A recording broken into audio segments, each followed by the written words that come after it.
کرنا فی بیوتکن ولا تبرجن تبرج الجاہلیت الاولی، کہ زیادہ تر اپنے گھروں میں رہا کرو۔ اس کا یہ مطلب نہیں ہے کہ کام کی غرض سے باہر نہ نکلو۔ باہر نہ نکلنے کا مضمون ایک اور جگہ ایک سزا کے طور پر بیان فرمایا گیا ہے، یہاں ہرگز وہ مراد نہیں ہے۔ مراد یہ ہے کہ بے ضرورت باہر نکلنے کا شیوہ اختیار نہ کرو، یہ اچھا نہیں ہے۔ گھر میں بہت سے تمہارے کام پڑے ہوتے ہیں، گھروں کو صاف ستھرا پاکیزہ بناؤ، کشش کا موجب بناؤ، تمہارے بچے بھی گھر آ کے تسکین حاصل کریں، تمہارے بڑے بھی، تو اپنے وقت کو اس طرح بے وجہ بکھیر کر ضائع نہ کرو، بلکہ کارآمد مقاصد میں استعمال کرو۔ اور اس کے بدلے کیا کرو؟ وَأَقِمْنَ الصَّلَاةَ وَآتِينَ الزَّكَاةَ وَأَطِعْنَ اللَّهَ وَرَسُولَهُ، تمہاری تسکین اس بات میں ہے کہ نمازوں کو قائم کرو اور زکوٰۃ دو، غریبوں کی ہمدردی میں خرچ کرو، اللہ کے خاطر اعلیٰ مقاصد پر خرچ، اللہ کی خاطر مذہبی مقاصد پر خرچ کرو، وَأَطِعْنَ اللَّهَ وَرَسُولَهُ، اور اللہ اور اس کے رسول کی اطاعت کرو۔ اب اس تعلق میں اچانک نماز کے قائم کرنے کا جو بیان فرمایا ہے، دراصل وہ عورتیں جن کو باہر پھرنے کی عادتیں پڑ جائیں، نہ ان کی نمازوں کے کوئی اوقات باقی رہتے ہیں، نہ وہ اپنے بچوں کی نمازوں کی نگرانی کر سکتی ہیں، نہ ان کو نیک نصیحت کر سکتی ہیں۔ اور جو لوگ جو احمدی ہیں، ان بیچاریوں کی تو حد دوڑ جو ہے وہ شاپنگ تک ہی ہوتی ہے۔ جو غیر احمدی ہیں وہ پھر کلبوں میں جانے لگتی ہیں، اور جو غیر احمدیوں کے اثر کے نیچے ہیں وہ اس قسم کے شیوے اختیار کر لیتی ہیں۔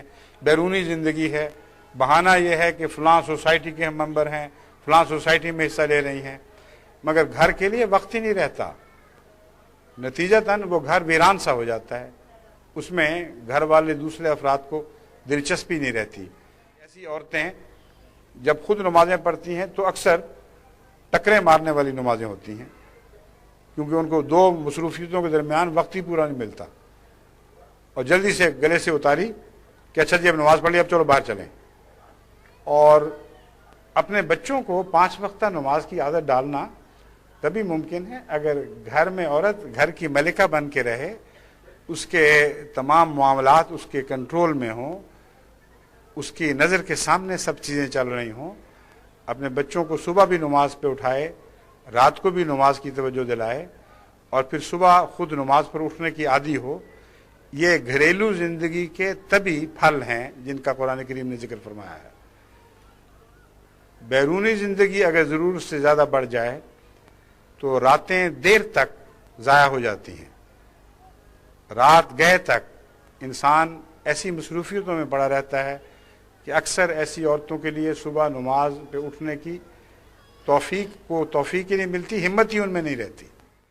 اس لیے زندگی بظاہر ایک دلچسپ اور دیدہ زیب ہے، لیکن آپ اس کا تجزیہ کر کے دیکھیں، ہر وقت کی بے چینی ہے، ہر وقت کی مصیبت ہے۔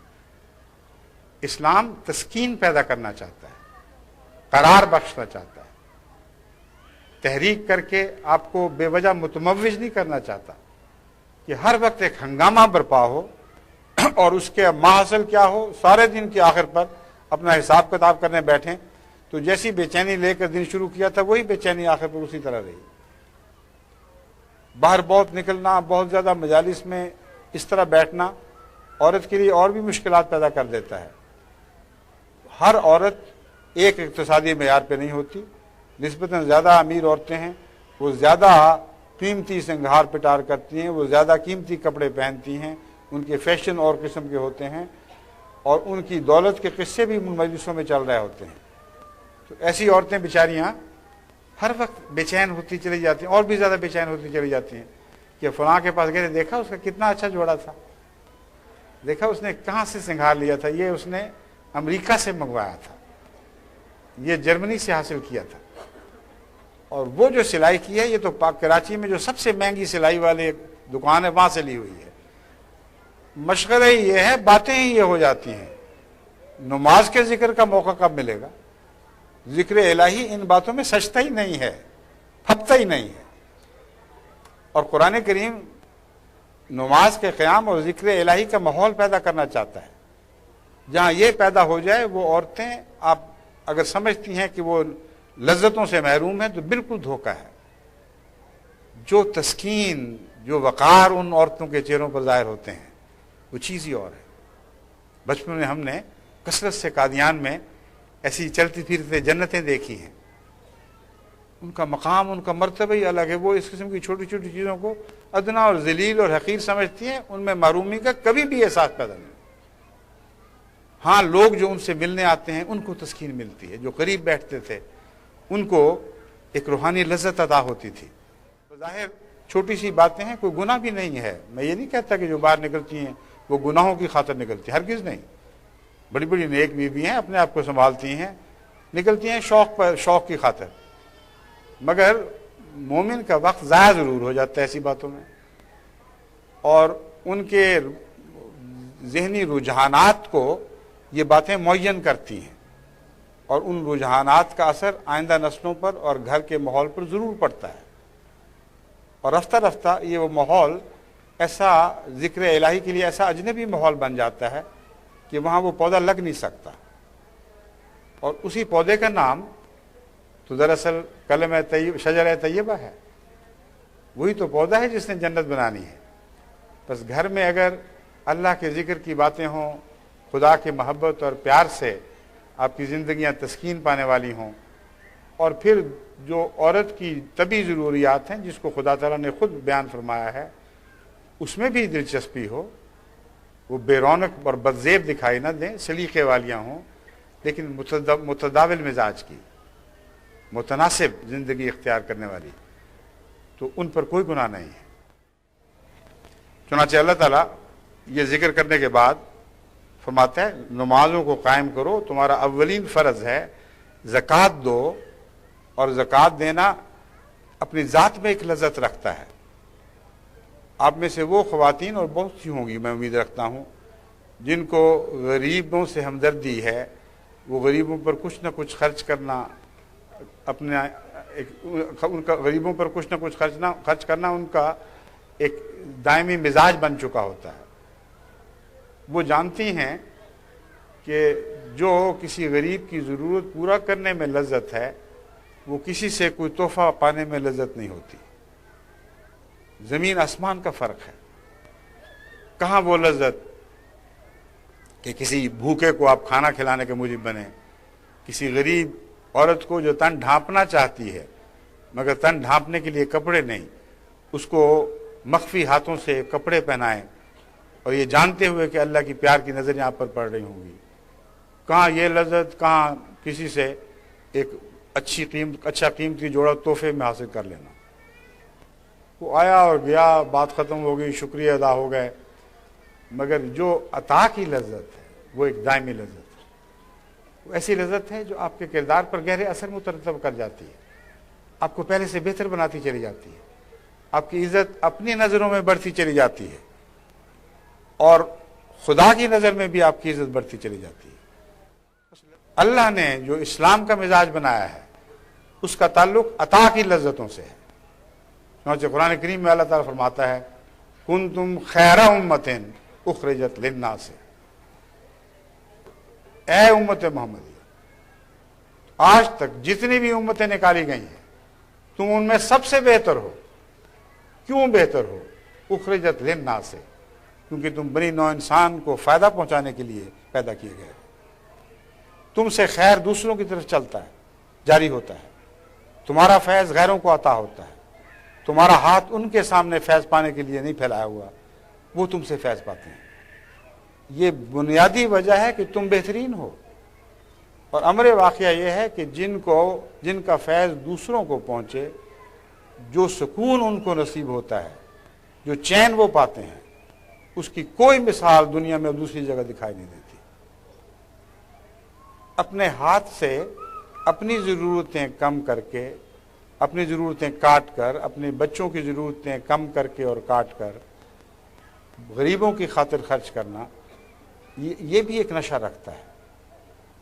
اور یہ وہ نشہ ہے جس کا کوئی ہینگ اوور نہیں ہے, کوئی بعد میں ضمیر کے چرکے نہیں ہیں, بلکہ ایسی لذت ہے جو دائمی آپ کے وجود کا حصہ بن جاتی ہے.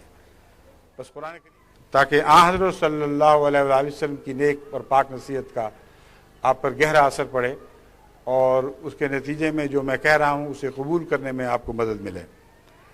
حضرت عبداللہ بن عمر رضی اللہ تعالیٰ عنہ روایت کرتے ہیں کہ دنیا تو سامان زیست ہے، ایک متاع ہے، لیکن سب سے بڑی متاع جو انسان کو عطا ہوئی ہے وہ نیک عورت ہے، جس سے بڑھ کر کوئی دنیا کی متاع نہیں ہے۔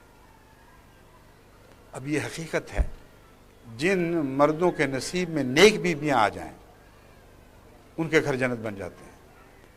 اس سے زیادہ کوئی چیز ان کی زندگی میں لذت پیدا نہیں کر سکتی، ان کی زندگی کو اطمینان نہیں بخش سکتی، ان کی بے قراریاں دور نہیں کر سکتی، ان کی بے اطمینانیوں کا حل نہیں ہے، جیسا ایک پاک بیوی جو وفادار ہو، نیک مزاج ہو اور نیک کاموں میں اپنے خاوند کی مددگار اور تعاون کرنے والی ہو۔ ایسی عورتوں کی ضرورت نہیں شکل اچھی ہو، اچھی شکل کرنے والی اگر عادتیں بد ہوں تو بعض وقت تھوڑی دیر میں ان کی شکلیں بہت ہی بری لگنے لگ جاتی ہیں۔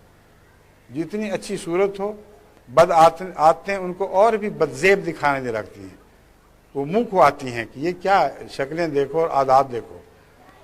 لیکن اگر بدصورت عورت ہو وہ سمجھتی ہے بعض دفعہ کہ اللہ تعالیٰ نے مجھے حسن نہیں دیا، حالانکہ اللہ تعالیٰ نے اس کو ایک حسن کی صلاحیت بخشی ہے۔ بدصورت عورت بھی ہو اور نیک ہو، فطرتاً نیک مزاج ہو، تو لازماً اس کا اثر اپنے خاوند پر اور اپنے ماحول پر بالآخر ضرور غالب آتا ہے۔ جو قدر اس کی دل میں پیدا ہوتی ہے اور باقی رہتی ہے، ویسے ہی دوسری حسین عورت کی ہو ہی نہیں سکتی۔ حسن تو چند دن میں اپنی لذت کھو دیتا ہے، اس سے اشنائی اس کی لذت کو بوسیدہ کر دیتی ہے، مگر نیکیوں سے اشنائی لذتوں کو دوام بخشنے والی ہے۔ کبھی کوئی انسان کسی نیکی سے بور نہیں ہوتے دیکھا، نہ ہو سکتا ہے۔ عبادت کی جو اعلیٰ قدریں ہیں وہ ایک نیک بیوی کے رفاقت سے انسان کو نصیب ہوتی ہیں، اور یہ جو جنت ہے یہ آئندہ نسلوں میں جاری و ساری ہو جاتی ہے، آئندہ جنتوں کے قیام کے لیے ضروری ہو جاتی ہے۔ اس پہلو سے آپ کو پردے کی روح کو سمجھ کر، اپنے اوپر پابندی سمجھ کر اختیار نہ کریں، بلکہ یہ سمجھیں کہ آپ کو عظیم نصیحتیں کی جا رہی ہیں، مردوں کی غلامی سے آزاد کیا جا رہا ہے۔ بے پردگی کی تعلیم دینے والے مرد ہرگز آپ کی خاطر یہ نہیں کر رہے، اپنے نفس کا کھلونا بنانے کی خاطر یہ کر رہے ہیں۔ اسی لیے دنیا کی سب سے زیادہ مہنگی انڈسٹری کاسمیٹکس کی انڈسٹری ہے، جہاں ارب ڈالر وہ کھینچ کر لے جاتے ہیں، اور مرد چاہتے ہیں کہ عورت کو اور ننگا کریں اور دکھائیں، اور وہ اور محتاج ہوں آرٹیفیشل ذرائع کے، مصنوعی حسن کی تعمیر کی اور محتاج ہوتی چلی جائیں، اور اس طرح ان دنیا کی دولتیں چند ایسے ہاتھوں میں سمٹتی جائیں جن کا مقصد سوائے اس کے کچھ نہیں کہ عورت کو ایک بے عزت کھلونے کے طور پر دنیا کے سامنے پیش کریں۔ قرآن آپ کی عزت قائم کرنا چاہتا ہے، حضرت صلی اللہ علیہ وآلہ وسلم آپ کی عزت کا قیام چاہتے ہیں، ہرگز آپ کو بے وجہ پابند نہیں فرمانا چاہتے۔ اور آپ کی تو ادا سے یہ بات پھوٹتی تھی۔ دیکھیں کون نبی ہے جس نے یہ کہا ہو کہ تمہاری جنتیں تمہارے ماؤں کے قدموں کے نیچے ہیں؟ نکال کے تو دکھائیں، تمام دنیا پہ نظر ڈال کے دیکھ لیں، محمد مصطفیٰ صلی اللہ علیہ وآلہ وسلم کے سوا دنیا کا کوئی نبی نہیں ہے جس نے عورت کو ایسا عزت کا مقام بخشا ہو۔ تمام اسلامی تعلیم، تمام مذاہب کی تعلیم دراصل اسی مقصد کے لیے ہے کہ انسان کو جنت عطا ہو، اور محمد رسول اللہ علیہ وسلم فرماتے ہیں تمہاری ماؤں کے قدموں تلے تمہاری جنتیں ہیں۔ کتنا بڑا وسیع مضمون ہے۔